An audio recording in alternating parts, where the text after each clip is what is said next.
Okay, so we are back with Melissa Lamie, the 31-year head women's coach at Grove City College in Pennsylvania. Melissa's a longtime listener to the Coaching Culture podcast, so it doesn't surprise me she's very intentional as a leader and coach, as I know many of you are.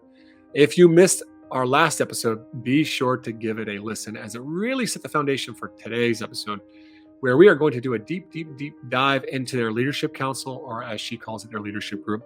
She's also going to share how they practice gratitude within their culture, their team, to train that mindset, and how they do consistent one-on-ones throughout the year with their players in their 4S meetings. I want to remind you to not forget to subscribe to the TOC newsletter to get the notes of the podcast. You can subscribe at tocculture.com on the details of this episode. Welcome to the Coaching Culture Podcast, the podcast to help you grow as a leader and build a better culture. My name is JP Durbin, and today I'm joined by my friend and co-host, Betsy Butterick. Nate sat this interview out, but he'll be back in our next episode. In addition to this podcast, I'm the founder of TOC, which supports leaders and their teams to build extraordinary cultures through one-on-one coaching, consulting, online training, and speaking. To learn more, I recommend starting with these 3 steps. First off, read my book, The Culture System, and the sequel, The Sports Parent Solution. You can get those books on Amazon and Audible and Apple Books. Also, secondly, I would recommend subscribing to the TOC newsletter, as I mentioned before, a lot of value in that. And lastly, one of the most impactful things, the third thing I would recommend you do is to get trained through our transformational coaching and culture certification program. You can start your level 1 certification today at tocculture.com. To learn more about Betsy Butterick and her incredible work as a leadership coach, coaching coaches, go to betsybutterick.com. I want to kind of pivot here and talk a little bit about this leadership group, because this is something I'm constantly talking to coaches. They're like, oh, I don't have any leaders on my team. That's why we're not successful, that type of thing. And yet you've constantly referenced this leadership group that you use. And I know people use a lot of different systems. I've talked about a leadership council or captain's council. Other people have different ways they do captains. But when you think for the leadership, for what's the basic job description, their role and their responsibilities within the program? It's big.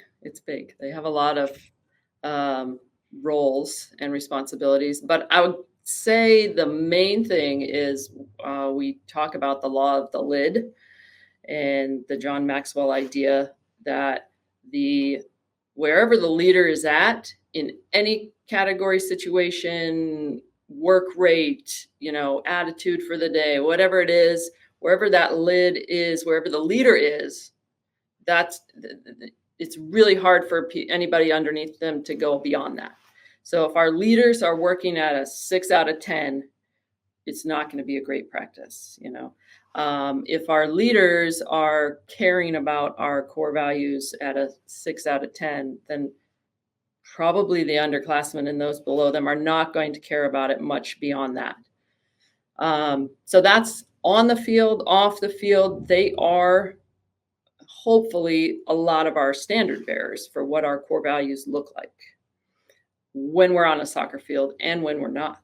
Like we talk about it as far as, in the classroom and in the dorms, on campus, when you're walking around, like you're still a women's soccer player and everybody knows it. So you have to show them what we're about. So that's a big responsibility. And that's one that I don't just throw them out there and say, go do it. We spend a lot of time trying to teach them how they might do it, which is really fun too, because that's all about different people being able to do it in different ways.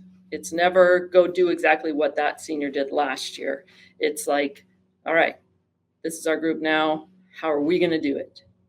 Who's going to hold this standard? Who's going to be this example? Who's going to be the one that goes and confronts?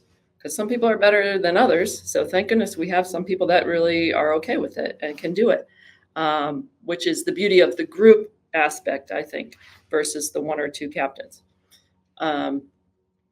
They also have a responsibility to be in charge of a small group. So they get assigned a small group at the end of the spring here. We will elect our leadership group for the summer and fall. So spring is about training the leaders. the end of the spring, we elect our leaders. They take on the responsibility through the summer of leading a small group, which different ones do it in different ways, that's for sure. One of them last year had weekly Zoom meetings where they had a guest speaker on with their group, and it was another player from the team. So they do it in all different ways. And then through the fall, they will still be in charge of that small group. And that's just kind of being accountable for them. Everybody will get a freshman in their group, and everybody will have, maybe ideally a freshman, sophomore, junior, senior would be in a group or something like that. So they have to be, I don't know, they just got to at least take care of that group, and if everybody does a good job taking care of their group, we usually end up in a pretty good place. And like I said, we meet every Monday. Sometimes I have them lead things like teaching core values or whatever else I dream up, lead the evaluation process, So I give them quite a bit of responsibility, and I don't mind if it's like, that didn't quite get done the way I thought it would, but it's all right. They're learning, and we'll try it different next time. It sounds like there's a lot of responsibility and also a lot of freedom, or you can put your own personal flair on it. Talk a little bit, if you will, Melissa, about when you say ideally, we've got this diversity of classes across groups. How do you establish your groups? Is it more positional? Is it more personalities? Like as a coach or coaching staff, how do you establish those groups? Again, sometimes we do it as coaches. I try over the 4 years not to have the same kids in the group together. So, because those small groups will get to know each other pretty well. So we sometimes try to put kids together that they don't know each other very well. For the last couple of years, I've let the leadership group, when they get elected in the spring, we actually draft their small groups. That's worked out well the last couple of years. Some of them will choose people that they know they work well with or that they want to work with. Some of them will be people that live close to them. So maybe during the summer they can actually get together and do something, maybe training together once in a while or something like that. I probably will do that again this year. I think it's worked well because they know who they know really well. So I encourage them to, interact with people that they don't know super well. Yeah, what I love about what you just shared there is that you trust them to make this decision around who to be in their units, often or their small groups. And I've had many coaches that reach out and they inquire about leadership council or leadership group and the units. And well, how do you pick the groups? And I say, well, you could sit down with them and just ask them who they would be good to support with. Oh, I couldn't trust them to do that. I'm like, well, then we're not starting off on a good foot here. Like you've given them a lot of trust. You really extend that trust a lot. I know your selection process is very intentional as well as how they get onto that. Could you tell us how the group is selected, the leadership group is selected, and what do you do when there's a player that's selected that you're like, oh no, I did not want her to be selected. I don't think she's a strong leader. Like, what do you do in that situation? The selection process then is generally one of the qualifications is you have to have been on the team for a year at least, which we changed this year because we had a girl who transferred in last year. So the girls wanted to change it this year because they already recognized that she is a good leader. So last year it was you had to be on the team for 2 years at least. So we were getting juniors and seniors. But she transferred in as a junior. So they wanted to make that change. So we did that. So then the kids that are interested in being in the leadership group, which also when we talk to them about that, I make it a big point to say being in the leadership group is not a popularity contest and it's not a title that you get to hold. It's not fun. It's not fun. You have, along with your normal leadership role as a sophomore, junior, or senior, you have added layer of responsibility for all of these other things. So I make sure they all know that. So then the ones that want to do it, we do have some meetings that I do with just our team. We also have a leadership program on campus that I'm also in charge of that. So for all the athletes. So we run some meetings with like the other out of season teams. So like football and volleyball this year, we were in leadership meetings with them. And actually the football coaches ran the whole thing this year. It was awesome. So they did some teaching on leadership. Then we have them submit a leadership resume, which I send them a template that they've got to fill in of some specific leadership things. Then we'll let everybody read those. Then we will have interview day. And it's kind of like speed dating setup. Like there's 15 tables around the room where there's 1 or 2 people at each table with a question or two. And they have 2 minutes at each table, go around, answer the questions and any follow-ups. And then the voting process, which pretty much just involves me telling them, again, what we're looking for in a leader. And then when they vote, they have to tell me why they chose that person. They only get to pick like 4 or 5, so they got to be selective. We'll end up with 7 or 8, 6, 7 or 8. But they've got to pick their top 4 or 5 and tell me why. Then the coaches get to go through and see who rises to the top. And if there is anyone that we would like to put in there or that we would not want in there, then we can still at that point put in our 2 cents, and it weighs more than theirs. Let me ask you a quick question, 2 quick questions. One is, have you ever had a situation where that's occurred, where you didn't want somebody and could you give us kind of maybe like, what was that reason? What was a compelling enough reason to say, you know what, the players want this. We don't trust their decisions, so that we're going to step in here and remove this player. And my second question is, when players are not selected, that frustration. I think coaches are so afraid of this process because kids of this generation really struggle when dealing with those frustrations. So they're worried, we go through this process and player X, Y, or Z is not selected, and all of a sudden we're going to have culture issues because they weren't selected. I think I have done it the second way more often, where I have put kids on that I thought either could learn a whole lot about being a leader by doing this and would save us a lot of headaches. But I can't remember the last time that I've actually taken someone off. Sorry to interrupt you, but that's really powerful. I just want to highlight that. You actually took players that you said they would benefit from this leadership group by being on there. And I think a lot of coaches go, this player, they have a lot of influence, but they're the worst type of leader. But you actually see the leadership group as a way to develop them as leaders. Am I getting that right? Yeah, for sure. I think, we can always make our small groups bigger or smaller, so we can pick the number that we want. And having a big group too, they're one of 7, one of 8 kids in that group. They're not going to have, if they're not a great leader, they're not going to have a huge voice and a huge impact anyway. Like if I have some really strong leaders that I know and everybody on the team has voted for them, we know they're going to lead the leadership group. So some other kids coming along with that it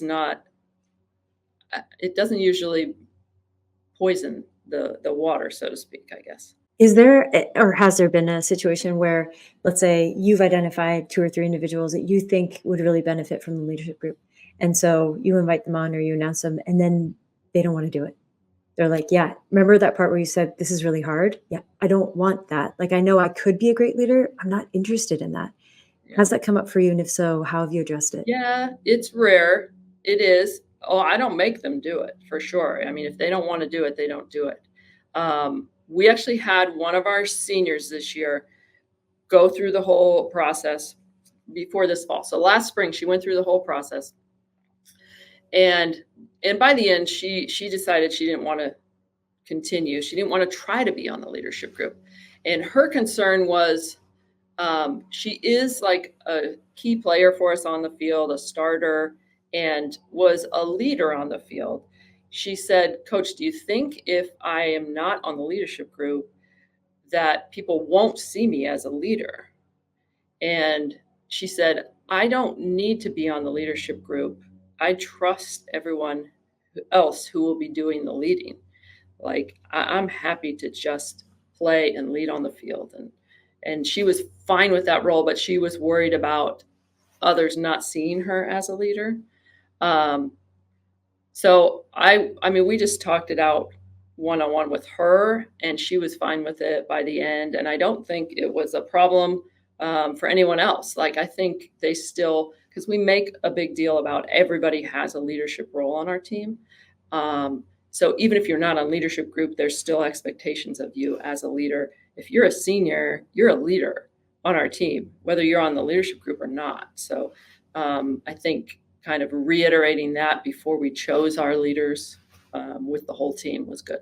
And how do you navigate that disappointment, that frustration when they're not selected, especially like a senior, this is their opportunity and then they don't get selected and they feel like it's a popularity contest. How have you navigated that? Probably, I think I used to have to deal with it a little more, 5 years ago. But by changing this process that we didn't do it this way 5 years ago. It used to be just kind of vote, just vote. We would just get the players vote. But by making it this whole process where they know that you have to go through this, we have to go through training, you have to do the interviews, the resumes, all the things. Like I think they see that it's like a serious kind of thing, a little more investment than maybe just like the title.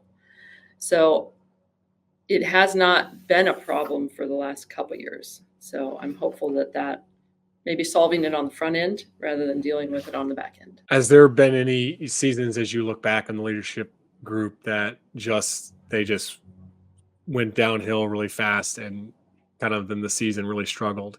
I think and if so, how have you navigated that? I've seen a lot of coaches, they get in the middle of the season and they kind of want to abandon the leadership group because they don't feel like they're doing a good job. Yeah, I think also the numbers kind of like maybe not everybody's doing a good job, but there's typically somebody you can rely on to get things done. And I would say just a couple years ago, and maybe just in the past 3 years, the biggest problem I think we have had within the leadership group is when there are juniors and seniors, and the juniors think that the seniors should just like that we can't step on their toes. That we can't step on their toes. And then when we are seniors, maybe we'll get to have our day, So we've, again, kind of put it into the training and put it into the front end. Like, no, that's not how it should work. It doesn't matter, what year you are, what experience you have. What matters is what you have to offer for this group. Like, if you're not doing it because you think you're stepping on the toes of somebody, then you're in the wrong and you have to step up and do it. So that's something we've had to address just in the last couple years. Well, I will say that was one of our biggest struggles that we've had in the last couple of years as a leadership group, was when that group itself didn't. All right, so I just want to interrupt the episode today real quick because I know a lot of you are listening to this and you're thinking, okay, I want to implement a leadership council, leadership group. If you're interested in implementing and running the leadership group within your team, there's a few ways you can learn more. The first would be to read my book, The Culture System. It has a whole chapter dedicated to the Leadership Council. Secondly, you could go and get your transformational coaching and culture certification. The Leadership Council is covered extensively in level 2 of the course. The last option is to just purchase the Leadership Council course. Now, this is the module. It's actually taken from the transformational coaching and culture certification. The great thing about the online courses is that it's not just the material of like learning about it, but we actually give you the digital resources like Google Forms and other Google Docs to select your leadership group, set up a job description and those types of things, and also templates for how to run your meetings. When you get fully certified, right, through our certification courses, the big thing there is you don't just learn how to implement and run the leadership council, but you learn how it works in conjunction with all the other parts of your culture, how it fits into the framework. So to buy the book or online courses, go to tocculture.com. All right, we'll go right back to our conversation with Melissa. All do their part, so to speak. Some were holding back.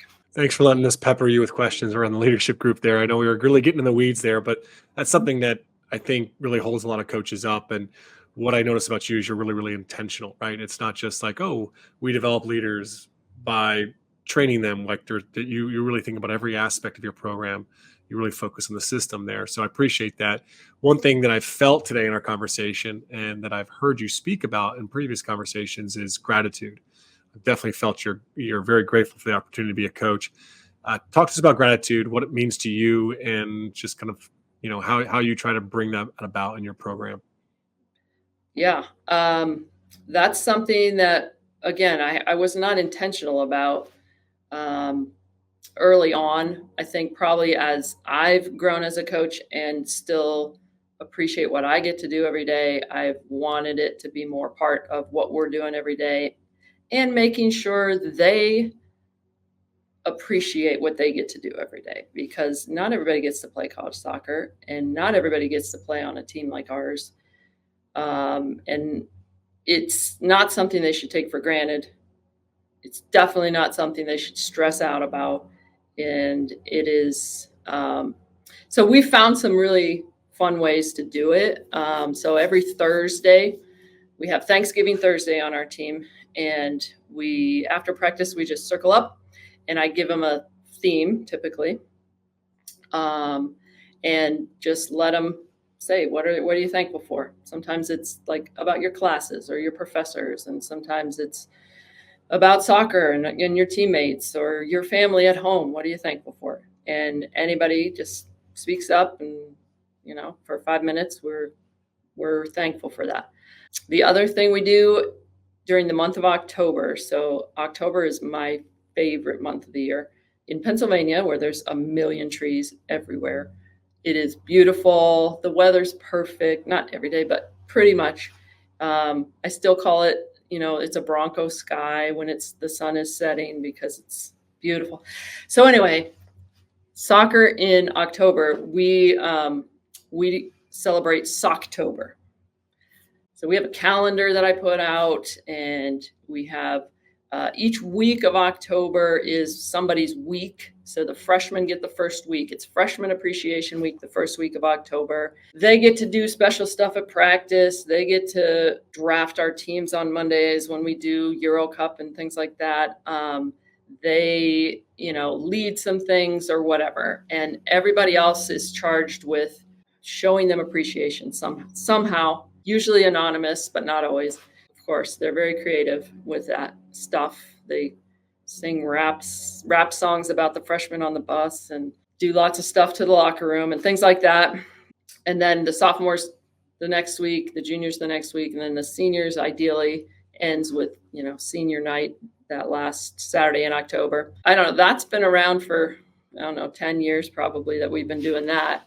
And then if we have any time left in the season, we generally throw out to them, hey, who else makes this possible for you? Who else can you appreciate, this last week or whatever? So they make posters or signs for the ADs and the trainers and the support staff. We have a faculty appreciation day sometime in October, one of our home games. We invite the faculty to come and watch and have them stand up and give them presents. So yeah, we like to get it in there. That's awesome. And I, the dichotomy of like, okay, we're going to do this leadership council process and it's not fun. And then you talk about it's October, and it sounds like fun is an intentional part of what you do and part of your culture. And I've noticed that among the most successful teams or, institutions, if we're talking non-sports teams, there is an intentional element of fun. Can you talk a little bit about what else do you do to make sure that fun, aside from the joy of playing soccer together, is interjected into how you operate as a program? Well, one of our core values is to love the game and let it show. So again, we always try to figure out what that looks like for this team, for this group, who does it well, who doesn't, how does it look? So it comes out in different ways. Whether it's like somebody who loves to watch it on TV and invites others to do it with them, somebody who goes out to the field, every morning to get in extra touches, and they invite in people along. It's like We just want whatever you enjoy about the game. Let's expand it. Let's figure out a way to get other people on board with that. So we have a kid on our team now, the one who transferred in, who we have never had a kid who is determined to play the game as long as she can. Like, she's not accepting that next year is her final year. She wants to keep playing, and she loves soccer, whether she's going to have a job in soccer somewhere when she gets done playing. But she will go out to the field virtually every day. And she usually has company, which I can see the field from my office. So I can see them once in a while going out there. It's not a big group. It will never be a big group because people are in school and they're very serious about school. But those kids that want to do it are there doing it with her. We also, as coaches, say it's our job to make practice the best part of your day. So we allow for some of that craziness, that kids, we have a kid that doesn't play a ton of minutes for us, but she sets the tone for practice almost every day, because she walks down with a speaker over her shoulder and music playing and talking to everybody, and like just letting, just connecting with people. And she usually has a very purposeful kind of music on, and she'll have a reason for that and tell everybody why and what's going on today or why she's doing that. And she does other things randomly. We did a mental training thing on Wednesday night last week. And then on Thursday at practice, she brought a mirror to practice so they could practice their mental training things in front of the mirror. And we literally had, at the end of practice, I just let them circle up and they had their little, everybody say your I am statement in the mirror.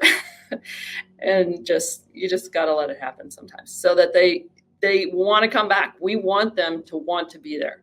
We are a Division III school. We don't pay them anything. They don't get a whole lot of benefits out of playing soccer. They got to want to be there. And we, also, I always say I'm never going to take myself that seriously that I would take away that joy. That's one of the things that I love, is that you have this intentionality, you have these structures in place, but yet there's so much freedom for these players to express themselves, to bring, what fun means to them within the team, right? And you're not putting a lot of pressure on you to necessarily crack the code. You're just giving them the space to figure that out. And I think that's just fascinating. The other thing I want to pick up on here, it's kind of one of the last things I want to dissect with you here, Melissa, is one-on-ones. Something I'm huge in. I think culture really comes down to the quality of the conversations you're having within your team at the end of the day. And you're very intentional in your one-on-ones. I've heard about your 4S meetings. What are your 4S meetings? How'd they start? And, how do you run them? I heard about a 4S meeting from a field hockey player at another school that I met at a summer camp.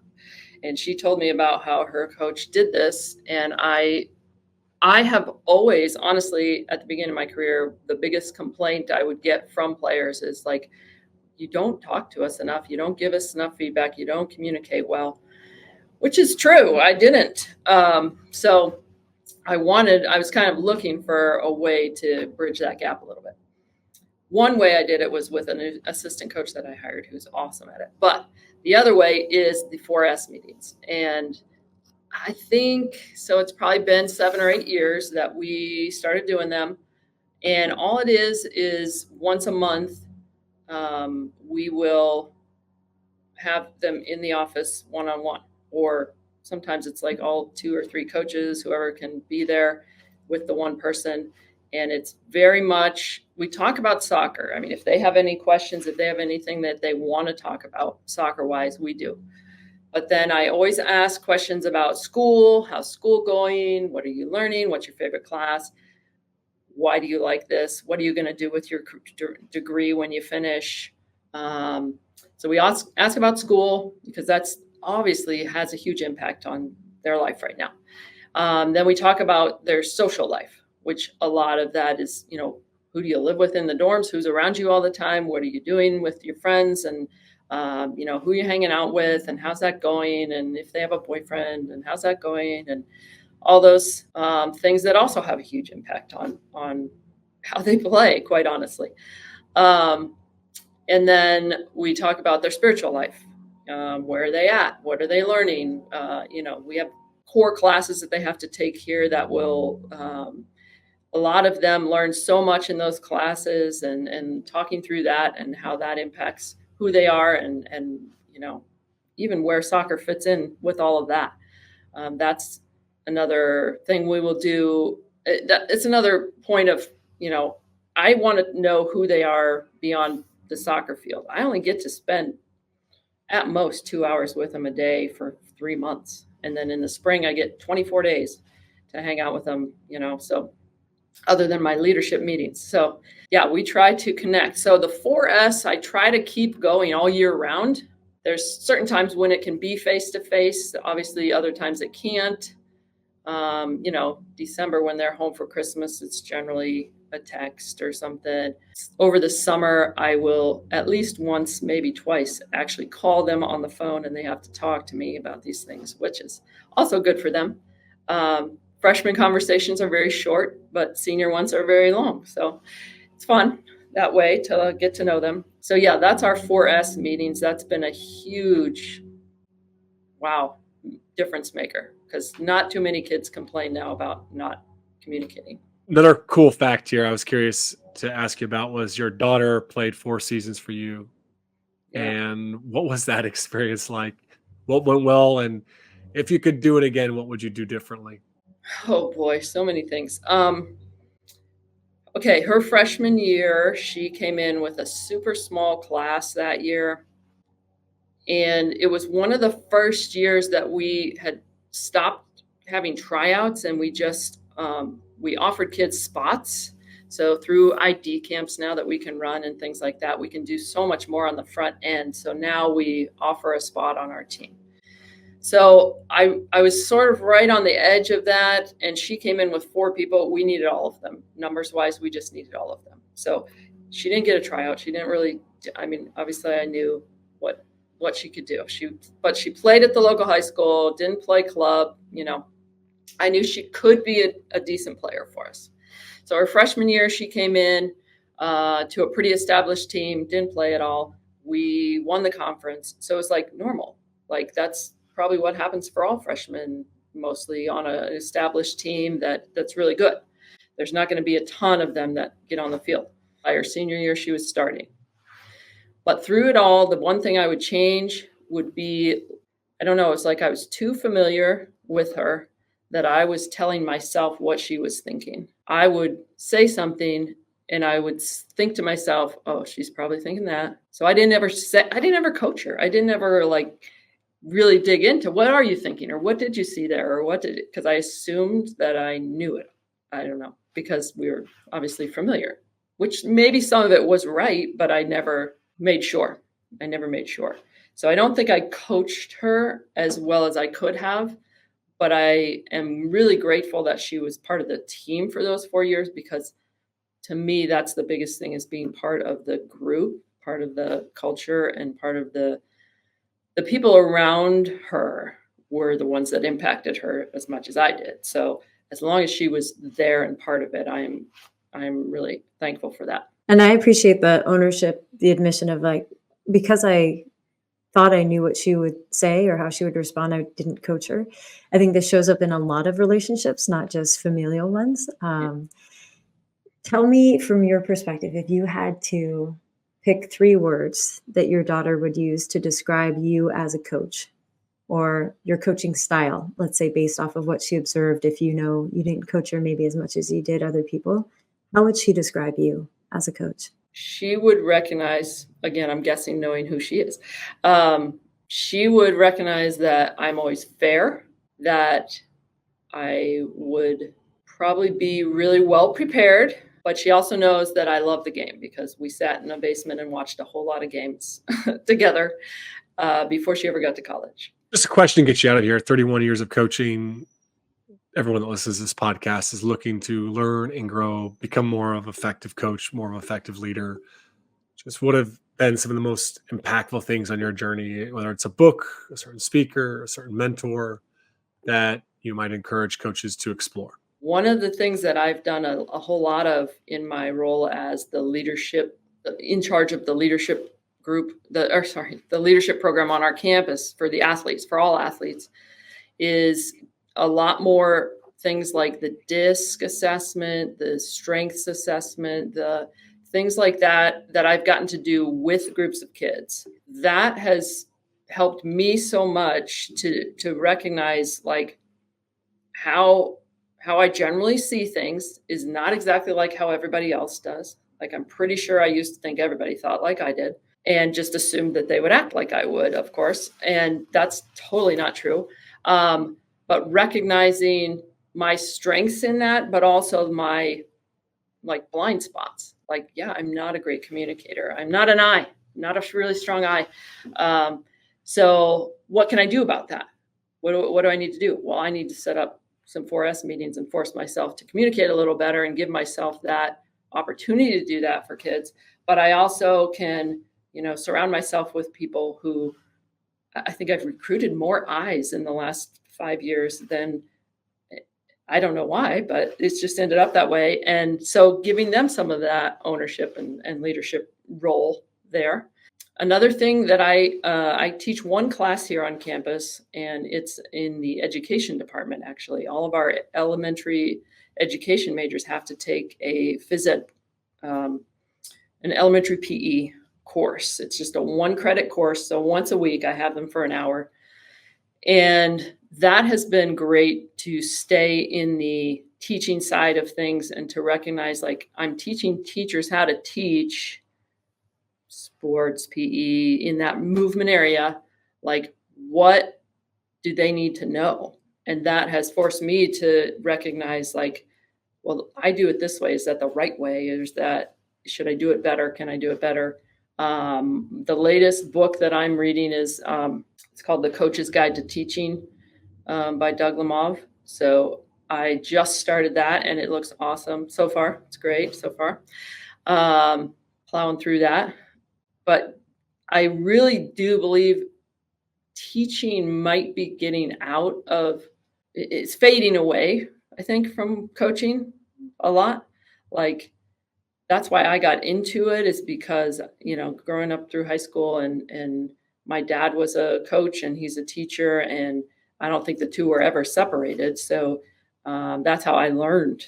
And that's how I don't know, that's how I became a coach. That's what, one of the things I love to do in coaching is to teach the game. Honing up on your teaching skills is always a good place to start. Well, thanks so much, Melissa. You've shared a lot of really practical wisdom and ideas for coaches I think they go away with and be more intentional in developing their culture. And that, so we really appreciate you taking the time to share those things. This was fantastic. Sure. This was great. All right, so that's it for today's episode. A few big takeaways that I want to recap here. First off, within the leadership group, they lean on the strengths of individuals instead of forcing them to lead in a way that isn't natural to them. At the same time, she's still challenging them and giving them a lot of responsibility.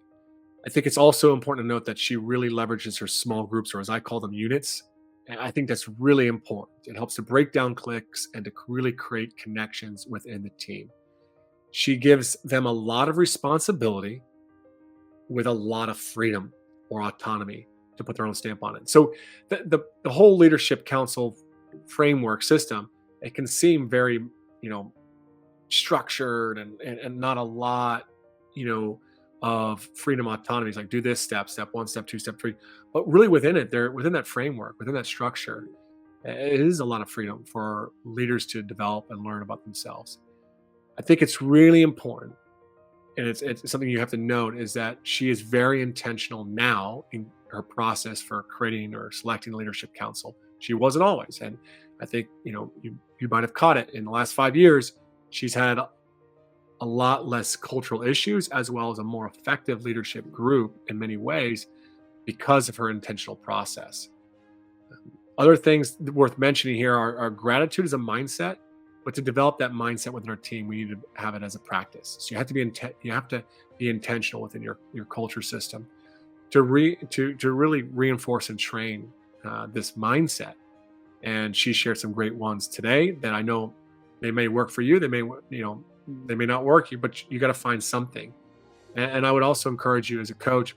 It may feel a little bit forced. It may feel a little mechanical at the beginning, but over time, athletes will learn to embrace it in most situations. Lastly, one of the greatest things is to just really understand our strengths as a leader, but also our weaknesses or blind spots, and then to build systems, right, to address those weaknesses. And that's what she's done with her one-on-ones. Coaches, if you want the most practical strategies, tools, and tips on team culture, follow at TOC Culture on Instagram, YouTube, and TikTok. We've recently restarted our Culture Builders podcast series as a video cast where nearly every day we're sharing 2-minute, 3-minute videos for coaches, athletes, and sports parents. So follow us on Instagram and YouTube and TikTok at TOC Culture. Thank you, everyone, for listening. And please be sure to share this episode if you found it valuable, as well as leave us a review wherever you listen to podcasts.